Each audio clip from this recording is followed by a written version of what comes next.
భరత్ రెడ్డి గారు నమస్తే సార్. నమస్కారం అండి. భరత్ రెడ్డి గారు, మనం పహల్గాం దాడి జరిగిన అప్పటి నుంచి చాలా అంశాలని, చాలా 360 డిగ్రీ కోణంలో అన్ని అంశాలను మనం సృష్టిస్తూ వస్తున్నాం. ఇప్పుడు అత్యంత కీలకమైనది పీఓకేని కనుక భారత్ స్వాధీనపరుచుకుంటే, పీఓకేని కనుక ఆక్రమిస్తే ఇంకా పాకిస్తాన్ ఆటకు చెల్లుచీటి అన్న ఒక రకమైన వాతావరణం, అది అందరికీ తెలిసిన అంశం. ఇప్పుడు పీఓకేకి సంబంధించి అక్కడికి వెళ్ళే విమానాలను పాకిస్తాన్ రద్దు చేయటం, అలాగే పీఓకేకి ప్రధానిగా ఉన్న అన్వర్ 2 నెలల పాటు ఆహార పదార్థాలను మీరు నిల్వ చేసుకోవాలి, ఎలాంటి పరిస్థితికైనా సిద్ధంగా ఉండాలి అని అనటం, ఇవన్నీ చూస్తే ఏమనిపిస్తోంది? మన దృష్టి పీఓకే పడిందా? పీఓకేని మనం స్వాధీనపరుచుకునేంత సత్తా ప్రస్తుతం భారత్కు ఉందా? రైట్, ఐ థింక్ చాలా ఇంట్రెస్టింగ్ టాపిక్ అండి.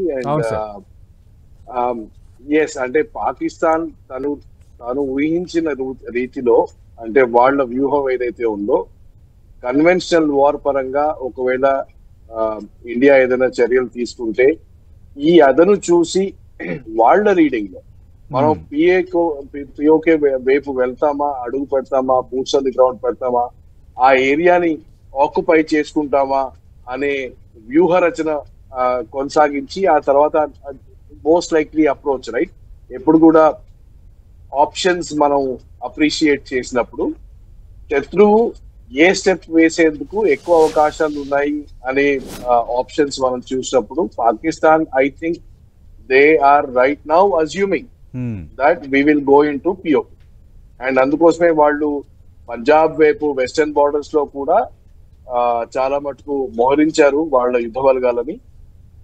కానీ యుద్ధ పరంగా మాత్రం ప్రిపరేషన్స్ మనం ఒకవేళ చూస్తే పిఓకేలో వాళ్ళ ప్రిపరేషన్స్ తప్పకుండా కొంచెం ఎక్కువగానే ఉన్నాయి, right?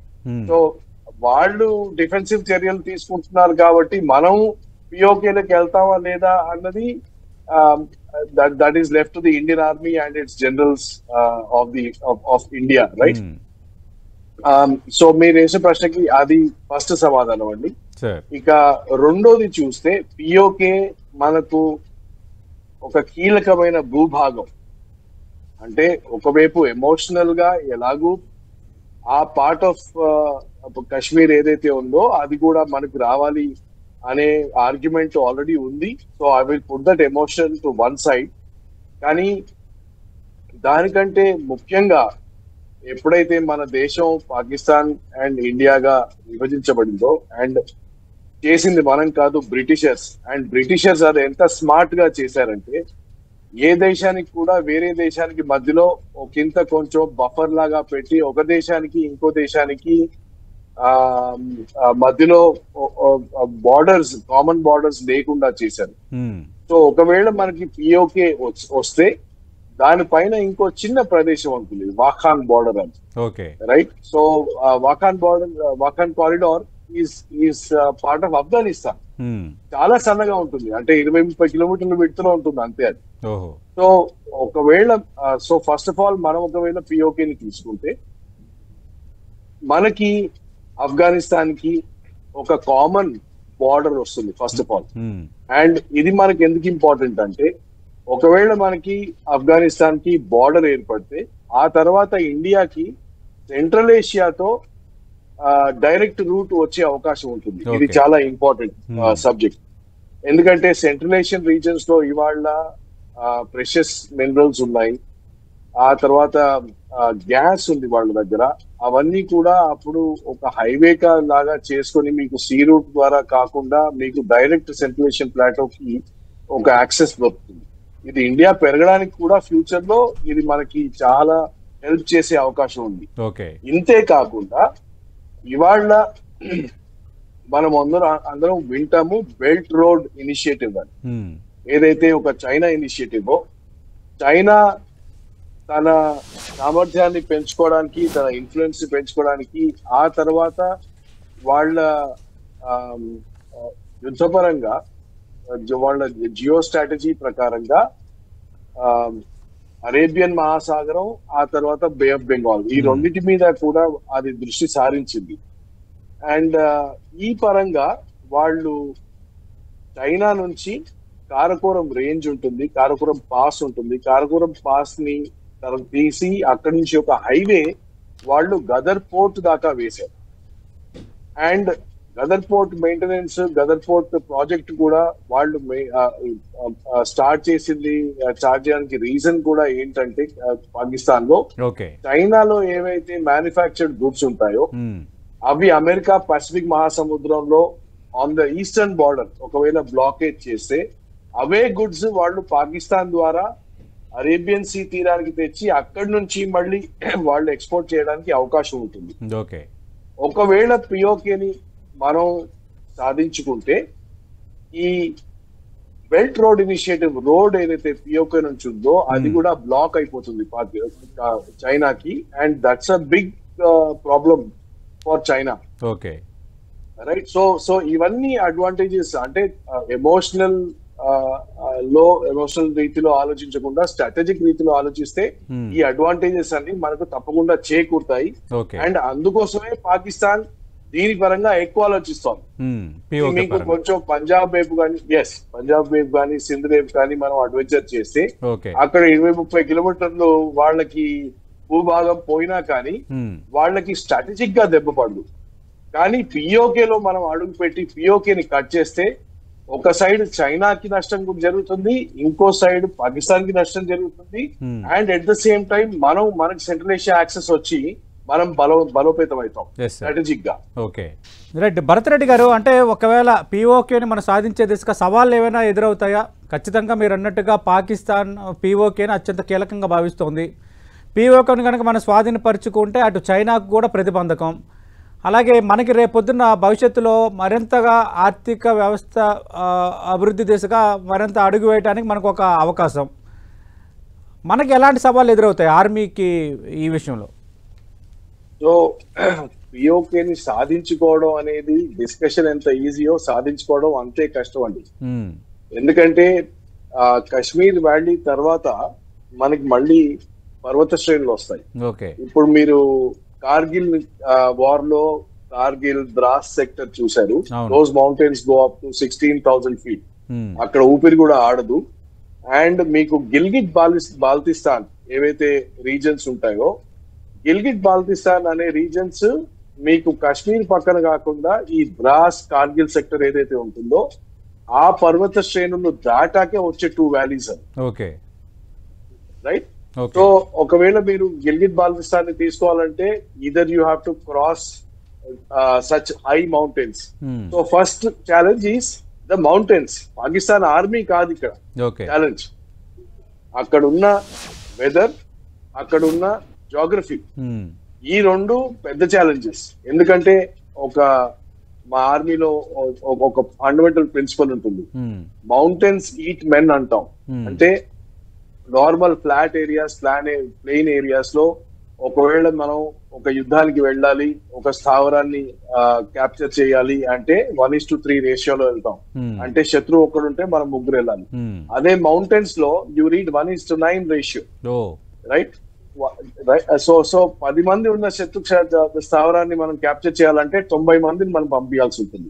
So it's a very man power intensive, resource intensive operation.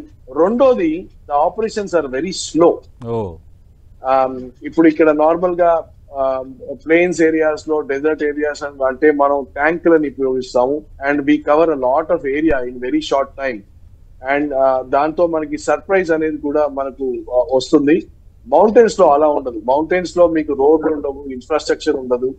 కాబట్టి మీరు ఆర్మ్స్ అమ్యునిషన్ తీసుకెళ్ళగల కష్టం, లాజిస్టిక్స్ కష్టం అవుతుంది, సప్లై కష్టం, attacking is difficult. Right. casualty evacuation is difficult, destruction of enemy defenses is difficult. Mountainous areas లో ఉంటుంది కాబట్టి మనకి ఆర్టిలరీ గన్స్ ద్వారా కానీ ఎయిర్ ఫోర్స్ ద్వారా కూడా వాళ్ళ స్థావరాల్ని నాశనం చేయడం ఈజ్ డిఫికల్ట్. సో పిఓకేలోకి మనం ఒకవేళ ప్రవేశించి ఆ ఏరియాని ఆక్యుపై చేసుకోవాలి అంటే it is not an easy task. It's almost a full blown war. Right. So contemplate చేస్తే చాలా తొందరగా ఒక క్విక్ పద్ధతిలో ఉండాలి. అంటే భరత్ రెడ్డి గారు, మనం పాకిస్తాన్పై జరిగిన ప్రతి యుద్ధంలోనూ మనం పైచేయి సాధించాం. ప్రతి సందర్భంలోనూ పాకిస్తాన్ తోక ముడిచింది. అలాగే మన రెండు దేశాల మధ్య జరిగిన ద్వైపాక్షిక ఒప్పందాలు, అందులో ఒక రెండు ఈ పరిణామాల క్రమంలో ఒకటి అంబియన్స్లో పెట్టారు, ఒకటి రద్దు అయిన పరిస్థితి మనం చూసాం. అయితే ఇన్నిసార్లు జరిగినప్పుడు కూడా మనం ఎప్పుడూ పీఓకే మీద కాన్సన్ట్రేషన్ చేయలేదా? మనం ఎప్పుడు ప్రయత్నం చేయలేదా? పీఓకే అనేది కదా మనకి అత్యంత కీలకం. ఎందుకు అప్పుడు మన దేశం పీఓకే మీద ఏకాగ్రత పెట్టలేకపోయింది? No, చేసేవండి. So I think a bit of history needs to be told to all the people. మనం ఏ యుద్ధంలో కూడా పై చేయి సాధించడమే కాదు,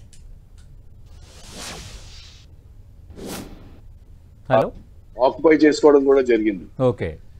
సో మనం దాన్ని ఒక లెవరేజ్ గా పెట్టుకొని మనకి ఏం కావాలో ఆ అడ్వాంటేజెస్ మనం ఒక అగ్రిమెంట్ రూపంలో చేసుకోవడం మాత్రం మనం మర్చిపోయాము. అండ్ అది చాలా పెద్ద తీవ్రమైన తప్పులు ఇది.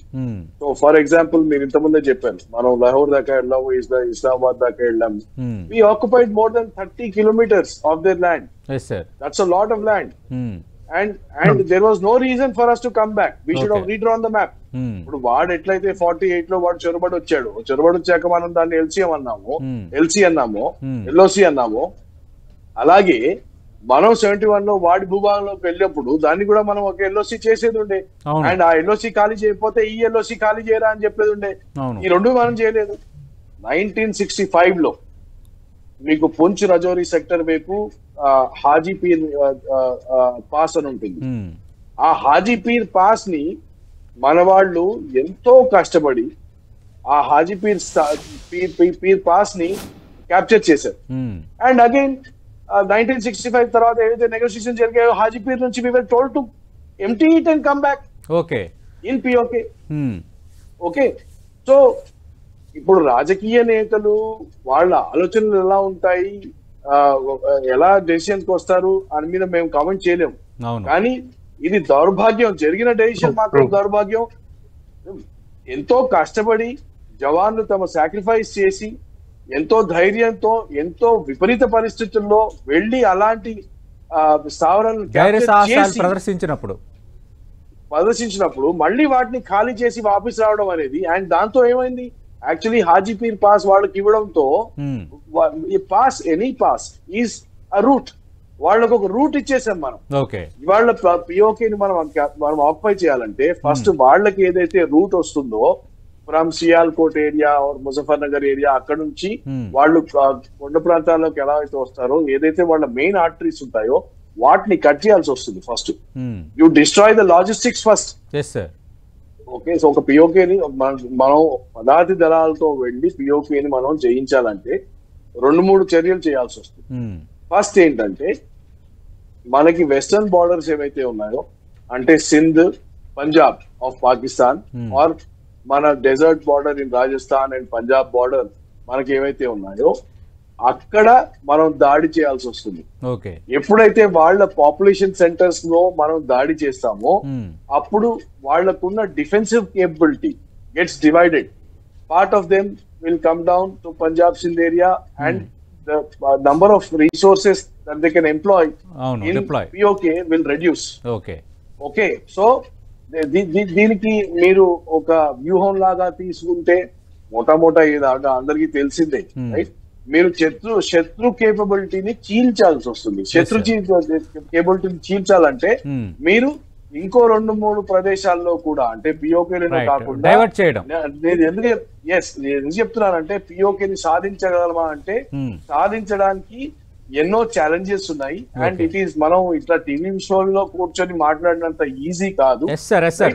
అండ్ దానికోసం వాళ్ళని చీల్చాలంటే ఇంకెక్కడో అటాక్ చేయాలి, అక్కడికి శత్రు కేబిలిటీని డైవర్ట్ చేయాలి, ఇక్కడ వీకెండ్ చేయాలి, ఇక్కడ వీకెండ్ చేశాక ఇక్కడ వీళ్ళ లాజిస్టిక్స్ మీద దెబ్బ కొట్టాలి. వాళ్ళ హైవేస్ ఉన్నాయి, వాళ్ళ ఎయిర్పోర్ట్స్ ఉన్నాయి, ఏవైతే వాళ్ళ యుద్ధం చేసే సామర్థ్యాలు ఉంటాయో ఉండాలి. Absolutely right. చేశాక ఆ తర్వాత నెక్స్ట్ క్వశ్చన్ ఏంటంటే, ఇప్పుడు స్నో ఉంది, ఇంకా మీరు కార్గిల్ టైంలో కూడా చేసి ఉంటారు. లేట్ మే స్నో మెల్ట్ అయిపోవడం మొదలు పెట్టాక ఆపరేషన్ స్టార్ట్ అయితే జూన్ జూలై వరకు ఆపరేషన్ జరిగాయి.